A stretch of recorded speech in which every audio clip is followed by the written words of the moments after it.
The Great Divide, knowing versus doing. Every human being carries within them a strange contradiction. We know what we should do, yet we often fail to do it. We know that honesty brings peace, yet we lie. We know that discipline creates freedom, yet we delay. We know that love heals, yet we withhold it. This conflict between knowledge and action is as old as consciousness itself. Carl Jung believed that this gap reveals something profound about the human condition, that the conscious mind, what we know, and the unconscious, what truly drives us, are rarely in harmony. The intellect may understand, but the heart resists. The reason may decide, but emotion rebels. It is not ignorance that holds us back, but inner division. The myth of rational control. Modern society glorifies the mind. We are taught that knowledge is power, that to understand something is enough to change it. But this is an illusion. Jung observed that the human psyche is not ruled by intellect alone. Beneath our thoughts lie powerful unconscious forces, instincts, fears, childhood wounds, desires, and complexes that silently shape behavior. We like to believe we are rational creatures, but in truth we are emotional ones who justify our actions with logic after the fact.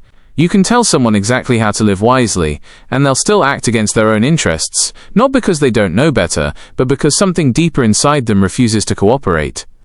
That deeper part, Jung said, is not evil, it's simply unknown, and what remains unknown controls us. The shadow within. Jung introduced the idea of the shadow, the hidden, unconscious side of our personality that contains everything we deny, suppress, or avoid. When we ignore our fears, weaknesses, and insecurities, they do not disappear. They move into the shadow and start expressing themselves indirectly. For example, you know you should stop procrastinating, but part of you fears failure, so you delay. You know you should forgive, but your pride won't let you release control. You know you should rest, but your insecurity makes you overwork to prove your worth. In every case, it's not lack of knowledge that stops you. It's inner resistance, the shadow saying no beneath your conscious yes. Jung warned that until you face the shadow, you will live in self-sabotage. The parts of you that you refuse to acknowledge will quietly control your choices, ensuring that you know but never do. The fear of transformation. Doing what you know you should do often requires change, and change demands death. Not physical death, but the death of comfort, identity, and habit. Jung said that the ego resists transformation because it fears the unknown. The moment you take real action, something in you must die, the lazy self, the fearful self, the victim self. That's why the mind finds endless excuses to delay action. I'll start tomorrow. It's not the right time. I just need more motivation. These are not logical decisions, they are emotional defenses. They protect the old self from extinction. Jung taught that real growth begins only when the pain of staying the same becomes greater than the fear of change. Cognitive dissonance, the pain of inaction. When we fail to act on what we know, the psyche feels torn. One part of us wants to rise, another clings to safety. This conflict creates what psychologists call cognitive dissonance, a deep discomfort that whispers, "You are betraying yourself." We may try to silence this whisper with distractions, social media, entertainment, busy schedules, but the truth never disappears. The longer we avoid action, the heavier the guilt becomes. Jung believed this inattention is not punishment but an invitation, the psyche's way of pushing us toward wholeness. The discomfort means the soul is awake and demanding alignment between knowledge and behavior. The modern mind's trap. In our time, information is everywhere. Self-help books, podcasts, courses, we are drowning in advice. We consume wisdom without applying it. Knowledge becomes entertainment. We feel enlightened without changing anything. Jung warned that intellectualization, turning wisdom into theory, can become another defense mechanism. We talk about change instead of living it. We use understanding as a substitute for transformation. In other words, we confuse insight with evolution. But knowing is not the same as being. The caterpillar can know what a butterfly is, but until it enters the cocoon, knowledge means nothing. The role of emotion. Reason alone cannot move us to act. Jung emphasized that emotion is the bridge between knowing and doing. If knowledge is the map, Emotion is the fuel. You can have the best map in the world, but without emotional energy you go nowhere. That's why breakthroughs often come not through logic but through suffering. Pain awakens emotion, and emotion drives action. Many people only change when they hit bottom, when the emotional cost of avoidance becomes unbearable. Jung said, "There is no coming to consciousness without pain. We move only when we feel. Until knowledge touches the heart, it will not move the body." Becoming whole. The true solution, Jung taught, is integration. To bridge the gap between knowing and doing, you must bring your unconscious motives into the light. Ask yourself, what part of me resists this change? What am I afraid of losing if I succeed? What pain am I avoiding by doing nothing? When you face these questions honestly, your resistance begins to dissolve. Awareness breaks the spell of self-sabotage. You stop being a divided being and start acting from wholeness. The beginning of alignment. We don't fail to act because we are lazy or stupid. We fail because we are divided. The conscious and unconscious are at war, and knowledge alone cannot heal that war. The solution is not to learn more, but to know yourself more deeply, to bring what's hidden into the light, and to make peace with your inner contradictions. Only when the heart, mind, and body move as one can knowing become doing. And when that happens, you no longer struggle to act. Action becomes the natural expression of who you are. The psychology of resistance, why we sabotage ourselves. Every act of self-sabotage is a message from the unconscious. It is not a random failure, but a symptom, a signal that something within you is not in agreement with your conscious goals. You say you want success, but part of you fears it. You plan for change, but part of you clings to the old. You dream of freedom, but part of you still seeks safety in familiar chains. Carl Jung understood this paradox better than anyone. He taught that resistance is not the enemy of progress. It is the voice of the psyche asking to be heard. The parts of you that resist change are not evil. They are wounded, afraid, or forgotten fragments of your inner world. If you fight them blindly, you deepen the conflict, but if you listen to them, they can lead you to self-understanding and transformation. The unconscious has its own logic. To understand why we resist, we must first realize that the unconscious mind has its own logic, a symbolic, emotional, and protective intelligence that doesn't obey rational reasoning. You may consciously want to lose weight, for example, but if your unconscious associates food with love or comfort from childhood, it will defend your habits fiercely. You may consciously want to leave a toxic relationship, but if your unconscious equates love with pain because that's what you learned early in life, you will unconsciously recreate the same suffering. In Jungian terms, the unconscious does not care about your goals, it cares about your wholeness. It seeks balance, even if that balance means repeating painful patterns. Jung wrote, "The unconscious wants to live with the conscious. Until the two work together, the psyche will keep producing resistance as a way of forcing you to pay attention." The ego and its illusion of control. The ego, our conscious identity, likes to believe it's in charge. It plans, decides, and imagines itself the master of life. But Jung warned that the ego is merely a small island floating on a vast sea of unconscious forces. When the ego tries to impose its will without understanding that deeper ocean, the psyche responds with resistance. For instance, when you push yourself to change through sheer willpower, the unconscious pushes back. It doesn't want to be dominated, it wants to be understood. This is why so many New Year's resolutions fail. The ego sets an agenda. I will wake up early, I will be positive, I will stop procrastinating, without ever asking the deeper question, why am I avoiding this? What emotion or memory is attached to my behavior?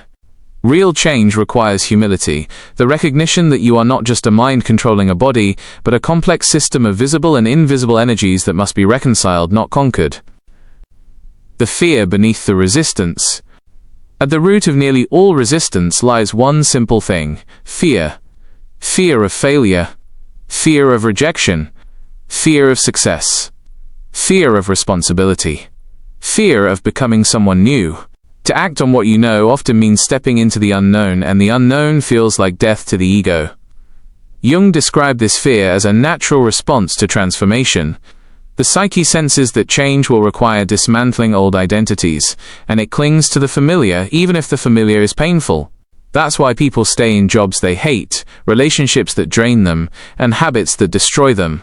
The fear of what might come next is stronger than the pain they already know. Jung once said, "People will do anything, no matter how absurd, to avoid facing their own soul." We don't fail to change because we lack courage. We fail because we mistake safety for life. The comfort of the known.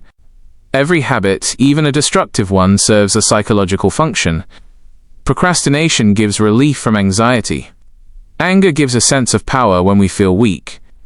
Victimhood gives a sense of meaning when we feel lost. These are not conscious choices, they are unconscious bargains. We cling to what is familiar because it provides a sense of identity.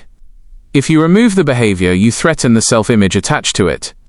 The smoker who quits must face emptiness. The procrastinator who starts must face responsibility. The overthinker who acts must face uncertainty. And so, the psyche protects itself from this existential threat by sabotaging progress. It's not laziness, it's survival. The inner war, two selves in conflict.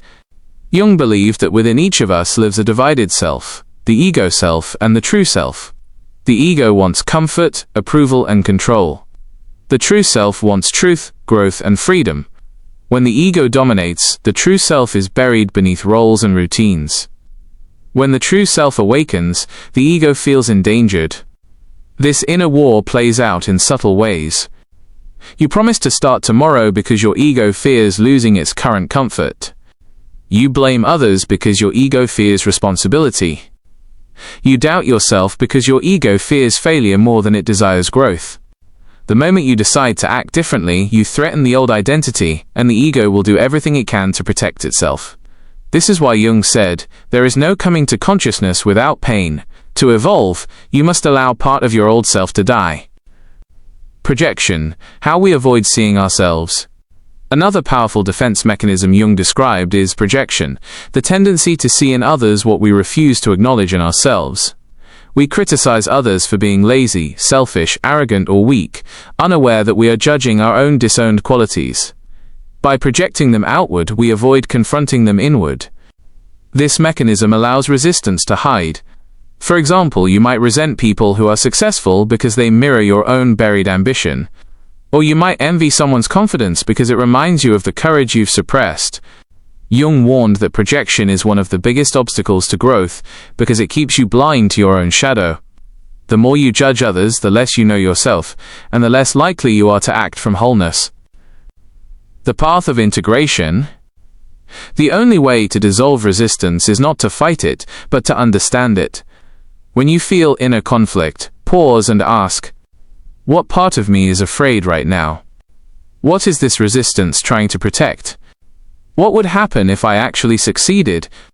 When you bring compassion to these questions, the resistance begins to soften. Jung's process of individuation, the journey toward becoming your whole self, requires exactly this, integrating the conscious and unconscious so that your actions reflect your deeper truth.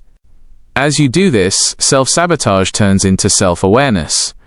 The energy that once blocked you becomes energy that guides you, turning resistance into wisdom. We think resistance means failure, but Jung saw it as a sign of life. Only dead things never resist. The presence of conflict within you means you are evolving, that the unconscious is awakening and seeking balance. When you listen to your resistance, instead of fighting it, it becomes your teacher. Every excuse, fear, and delay points to an unresolved part of your story. To act on what you know, you must not crush these parts. You must understand them, integrate them, and allow them to walk with you. When that happens, action no longer feels like struggle, it feels like harmony. You no longer force yourself to change, you simply become the person who no longer needs to resist. From knowing to being, the path of inner alignment. Knowing what we should do is easy. Doing it consistently, courageously and consciously is the hardest thing in the world. Between knowledge and action lies a great divide, the gap between understanding and integration. Carl Jung taught that true transformation does not come from intellectual insight alone. It comes from living that insight, from turning what we know into what we are. The problem is that most people stop at knowing. They collect wisdom but never embody it. They speak of mindfulness while rushing through life. They admire courage but act from fear. They understand love but continue choosing control. Jung would say they are trapped in the intellect, disconnected from the soul. To bridge the gap between knowing and doing, one must undergo a deep psychological and spiritual process, a movement from the head to the heart, from theory to embodiment, from talking about truth to living it. The trap of intellectual knowing. In our age of information, knowledge is everywhere, and wisdom is rare. You can watch motivational videos, read spiritual books, and quote philosophers all day, yet remain unchanged. Why? Because information alone does not transform, integration does. Jung warned about the danger of identifying with the intellect, the belief that understanding something means you've already transformed. You can know that forgiveness heals, yet still hold grudges. You can know that discipline builds character, yet still give in to comfort. You can know that love requires vulnerability, yet still guard your heart. This gap exists because knowledge operates at the conscious level, while behavior is shaped by the unconscious. Until your insight reaches the deeper layers of your psyche, it remains theoretical. You don't act on it because it hasn't become part of you. As Jung wrote, you do not become enlightened by imagining figures of light, but by making the darkness conscious. True change begins when knowledge descends from the mind into the shadow, when it meets the fears, wounds, and emotions that actually control your life. The role of emotional integration. Most people fail to act not because they lack logic, but because they lack emotional safety. The body and the unconscious hold memories of pain, rejection, and fear. So even when your mind says this is good for me, your nervous system whispers, this is dangerous. That's why willpower often fails. It tries to override emotional truth with rational force. But the psyche doesn't respond to force, it responds to compassion. If you know what you should do but still can't do it, ask yourself, what emotion is being triggered by this action? What part of me is still afraid of what will happen if I change? When you give those emotions a voice instead of repressing them, you begin to rewire your inner world. Action then flows naturally, because resistance dissolves at its emotional root. The importance of self-trust. At the heart of action lies trust. Trust in yourself, in life, in the process of becoming. We hesitate to act because we don't trust our own judgment or the path ahead. We wait for certainty, approval, or guarantees that never come. But Jung's psychology teaches that certainty is the enemy of growth. The path to wholeness is not clear, it must be walked into. When you trust yourself, you give your unconscious permission to collaborate with your conscious mind. You no longer need to force change, you allow it. You stop waiting to be ready and start acting from alignment. Jung once said, the privilege of a lifetime is to become who you truly are. That privilege requires trust, the faith that even when you don't have all the answers, your inner wisdom will guide you step by step. When you act from that trust, fear becomes fuel, not paralysis. The shadow and the self. One of Jung's greatest insights was that the parts of us we ignore, our shadow, hold the keys to our growth. You cannot act freely until you integrate your shadow, because the energy you use to repress it becomes the same energy that blocks your action. For example, you can't express your truth if you've repressed your anger. You can't take risks if you've buried your courage. You can't pursue love if you've denied your vulnerability. Every shadow holds a gift, a power that was once rejected. When you reclaim it, you become whole, and wholeness naturally leads to action, because there's no longer an inner war draining your energy. To do what you know, you must first become who you are, fully, unapologetically, consciously. From control to surrender. Most people try to change through control, planning, forcing, strategizing. But Jungian transformation is not about control, it's about surrender. Surrender doesn't mean giving up, it means aligning your will with the deeper flow of life, the unconscious intelligence that already knows what you need to do. When you stop fighting yourself, you stop hesitating. Action becomes effortless because it is no longer ego-driven, it is soul-driven. Think of a river. It doesn't struggle to flow, it simply follows its nature. When your inner world is aligned, you act in the same way, not from pressure but from presence. The greatest freedom is not in doing what you want, but in wanting what is right for your growth. The bridge between knowledge and action. So how do you actually cross the bridge from knowing to doing? Here are 3 Jung-inspired steps that capture the essence of transformation. 1. Awareness. See yourself clearly. Name the truth without judgment. What do you avoid? What patterns keep repeating? Awareness brings light to the shadow. 2. Acceptance. Stop fighting your flaws. Every resistance is a messenger. Accepting it allows integration to begin. 3. Alignment. Act from your center, not from fear or guilt. When your thoughts, emotions, and intentions are unified, action happens naturally. This is not a one-time process. It is a lifelong journey, the process Jung called individuation. Each step you take towards alignment brings your outer life closer to your inner truth. You stop pretending. You stop delaying. You start living. Becoming what you know. In the end, the difference between the person who changes and the one who doesn't is not intelligence, opportunity, or knowledge, it's integration. Transformation happens when what you know becomes who you are. You no longer need to remind yourself to do the right thing, because it becomes your instinct. You no longer need motivation, because action flows from your identity. You no longer chase meaning, because you embody it. That is what Jung meant when he said the goal of life is not perfection, but wholeness. Wholeness means every part of you, light and shadow, fear and faith, moving together in harmony. When that happens, the gap between knowing and doing disappears. You act, not because you're forcing yourself to, but because you can no longer not act. Conclusion: the awakening of the self. Carl Jung's greatest warning was that humanity is losing contact with the soul, that we live too much in the head and too little in the heart. We know what love, courage, and purpose look like, but we don't live them because we've forgotten how to listen inwardly. To know what you should do but still not do it is to live divided. To act on what you know is to become whole.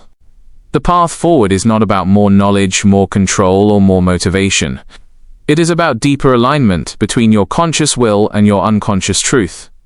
When those two forces meet, action becomes effortless, life becomes meaningful, and you finally become the person you were always meant to be,